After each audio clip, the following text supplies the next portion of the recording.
The rain wasn't just falling. It was soaking through Zainab's uniform, making every step toward home feel like a chore. She'd spent 12 hours cleaning up after people who wouldn't even look her in the eye, and all she wanted was to lock her door and disappear. Zainab worked at a place where she was basically a ghost, a maid who saw everything but said nothing. She'd heard the stories about the mock boss, a man so powerful he owned the streets she walked on. But as she cut through the alley behind her building, she found a man who looked nothing like a boss. He was battered, shivering, and bleeding out in the dirt. He looked human. He looked like he needed help. She didn't know that by pulling him into her apartment, she was bringing the entire underworld into her living room. She was just trying to do the right thing, but the sirens in the distance were the first sign that her quiet life was officially over. The next morning at the hotel felt longer than usual, the smell of heavy-duty bleach stinging Zainab's nose as she scrubbed down marble showers and replaced expensive towels. To the guests passing her in the hallway, she was just a uniform and a rolling cart, but her mind was miles away, back in her own cramped bathroom. Every time she tucked a bedsheet, she thought about the man she'd left lying in her tub, his breathing shallow and his skin too pale. She tried to focus on her work, but the contrast was making her head spin. Here she was, surrounded by luxury and people who complained if their coffee was lukewarm, while back home, a man who probably used to own buildings like this was shivering under her thinnest blanket. When she finally got off her shift, she didn't stop for groceries or talk to her neighbors. She went straight to her door, her heart hammering against her ribs until the key turned in the lock. The apartment still smelled like the iron tang of blood mixed with the cheap lavender soap she'd used to wash his wounds. He was awake when she walked in, his head resting against the back of the porcelain tub. Even with the dirt and the bruises, there was something about the way he looked at her that made her breath hitch. It was a king's face, sharp, high cheekbones and a cold, piercing stare, but as he moved to sit up, she saw the jagged, angry scars across his shoulders and chest. They weren't the kind of marks you get from an accident, they were the kind of scars a soldier earns. He didn't say a word, but the weight of his presence filled the tiny room, making her realize that while she'd brought him there to save him, she had no idea how to handle a man who looked like he'd survived a war. She just reached for the fresh bandages she'd bought on the way home, her hands shaking slightly as she realized the secret she was keeping was much bigger and much more dangerous than a simple act of kindness. Over the next few days, the apartment stayed quiet, but it wasn't an easy kind of silence. Jean didn't say much, and Zainab didn't push him, so they just sort of figured out how to exist around each other through small movements. She'd set a bowl of hot soup on the crate next to the bed, and he'd give a tiny, stiff nod that told her he appreciated it. When he needed to move, she'd offer her shoulder, and he'd take it with a grip that was surprisingly firm for someone so beat up. One afternoon, while she was helping him change the gauze on his arm, she really looked at his hands for the first time. They were resting on his knees, and even though he was wearing an old, oversized hoodie she'd found for him, his hands gave him away. They weren't the hands of someone who did manual labor or spent their life scrubbing floors like hers. His skin was smooth, his nails were perfectly shaped, and there was a stillness to them that felt expensive. They were rich man's hands, the kind that belonged to someone who signed checks and gave orders rather than someone who lived in an alley. It felt weird seeing those hands in her small, peeling kitchen, and it made her wonder just how high up he'd been before he fell. He caught her looking, and for a second, the air felt heavy, like he was deciding whether to trust her with the truth. He didn't pull away, though. He just closed his eyes and leaned back, letting her finish. In that silence, Zainab realized they were building a strange kind of bond without saying a single word. She was starting to see the man behind the injuries, and even though he looked like a beggar in her borrowed clothes, the way he carried himself told her he was used to the world bowing down to him. It was a lot to take in, and every time she looked at those hands, she felt a little more certain that she'd stepped into something way over her head. The quiet of the night was shattered all at once when a flash of blue and red light started bouncing off Zainab's bedroom walls. She woke up heart first, the sound of heavy boots hitting the pavement outside, making her stomach drop. Before she could even get out of bed, her front door flew off its hinges with a bang that sounded like a gunshot. It wasn't the regular police. These guys were wearing full tactical gear, their helmets and masks making them look like monsters in the dark. Zainab scrambled into the hallway, her hands up and her voice stuck in her throat, but the first officer she saw didn't look like he was there to protect anyone. He raised his rifle right at her chest, and for a split second, she thought that was it. Then, a shadow blurred past her. Jean, who could barely walk the day before, moved like he'd been shot out of a cannon. He didn't have a gun or a knife, just the ceramic dinner plate he'd been eating off of a few minutes ago. Zainab watched, paralyzed, as he smashed the plate against the wall and used a jagged shard of it with terrifying precision. It was over in a heartbeat. The officer went down, and the weak man she'd been nursing back to health stood over the body with eyes that were cold and dead. There was no more vulnerability in him. The man who'd been shaking in her bathtub was gone, replaced by someone who knew exactly how to take a life without blinking. He grabbed Zainab's arm, his grip bruisingly tight, and pulled her toward the back window, just as more glass shattered in the living room. She realized right then that the police weren't there to arrest him. They were there to finish the job, and the man she had saved wasn't just a victim. He was the most dangerous person in the room. He didn't say sorry for what she had just seen. He just shoved her toward the fire escape and whispered for her to move if she wanted to live. They scrambled down the fire escape with the sounds of shouting and breaking glass fading behind them, ducking into a narrow maintenance tunnel that Zainab knew from her cleaning routes. The air down there was thick with the smell of damp concrete and rust, and they walked until her legs felt like lead. Eventually, they stopped in a cramped utility crawl space under an old warehouse, the only light coming from a single flickering bulb. Jean leaned against the brick wall, his face covered in a mix of sweat and old blood, and finally, he started to talk. He didn't use big words or try to act tough. He just told her straight out that he was the head of the Mock Syndicate, the man the news called a monster. He explained that it wasn't a rival gang that got him, but his own second-in-command, someone he'd trusted like a brother, who had paid off the cops and set up the hit. He'd been left for dead in that alley because he thought loyalty actually meant something in his world, and he laughed a short, bitter sound that made Zainab's skin crawl. She sat there on the dirty floor, looking at this man who'd just killed a soldier with a plate, and realized the city she lived in was way darker than she'd ever imagined. He told her his name wasn't just a name, it was a title, and now that the mock boss was officially a ghost, anyone associated with him was a target. Zainab realized then that she wasn't just a maid who'd helped a stranger anymore. She was the only person keeping a fallen king alive in a city that wanted him buried. She looked at her shaking hands and then at his cold, steady eyes, knowing there was no going back to her old life. They were stuck together in the dark, and for the first time, the silence between them felt heavy with the weight of a war that was just getting started. The next morning, Zainab's heart was in her throat as she walked toward the employee entrance of the Grand Regency, clutching her spare uniform in a plastic bag. It was the same building she'd spent years cleaning, but today, her bleach-stained dress felt like a spy's disguise. Jean was right behind her, hunched over in a borrowed janitor's jacket and a low-slung cap that hid his face. He moved with a limp that made her wince, but he didn't complain. As they hit the service elevator, Zainab felt like every security camera was staring directly into her soul. She'd spent her whole life being ignored by the rich people in this lobby, and now, she was counting on that invisibility to save their lives. When a security guard glanced their way, she didn't look down.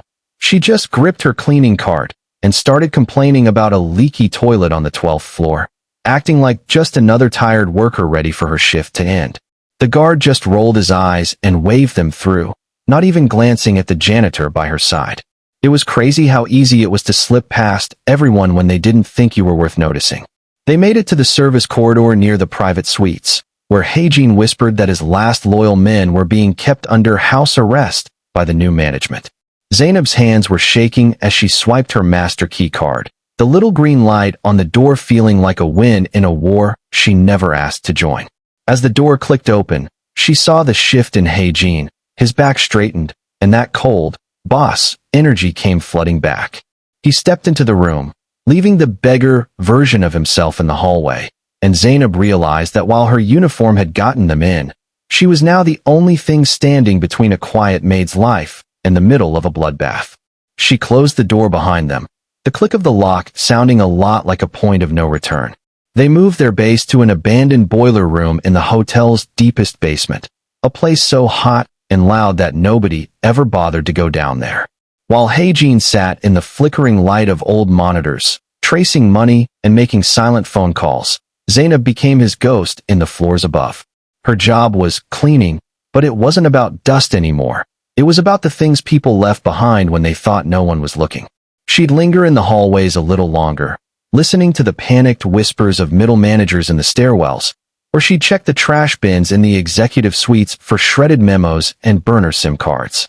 Every evening, she'd head back down to that sweltering basement and tell him everything she'd seen, who was meeting with the rival boss, which guards were taking envelopes of cash, and who looked like they were about to crack.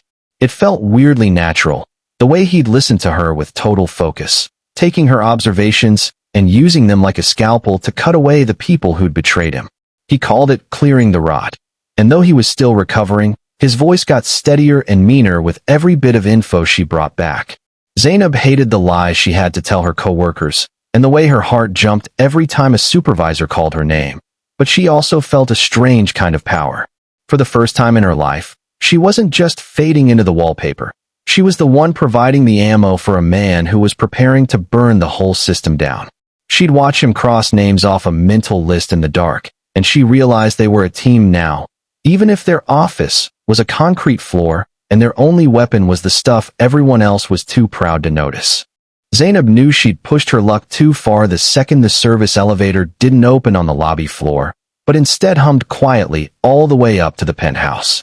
When the doors finally slid back, she wasn't met by a guest wanting fresh pillows, but by two men in suits who didn't bother hiding their guns. They dragged her into the center of the massive, sun-drenched room where the rival boss was waiting, looking way too relaxed in a chair that probably cost more than her apartment building. He didn't scream or threaten her at first. He just asked where Hae-jin was, his voice smooth and cold like ice water. Zainab's knees were shaking so hard she thought she'd collapse, but she forced herself to play the part of the confused, terrified maid. She babbled about cleaning schedules and misplaced keys, pretending she didn't know a thing about the man in the basement, acting like she was just a girl who'd gotten caught in the wrong place at the wrong time. She knew she was just stalling, trying to give Hae-jin even 5 more minutes to finish his plan, but the rival boss wasn't stupid. He grabbed her chin, his ring scratching her skin, and told her that Hae-jin didn't care about anyone, especially not a nothing like her. But as he looked at her, Zainab saw a flash of something on the security monitors behind his head, a shadow moving where it shouldn't be. She realized then that he was wrong. Hae-jin wasn't coming for her because she was a tool. He was coming because for the first time in his life, he'd found something he actually wanted to protect.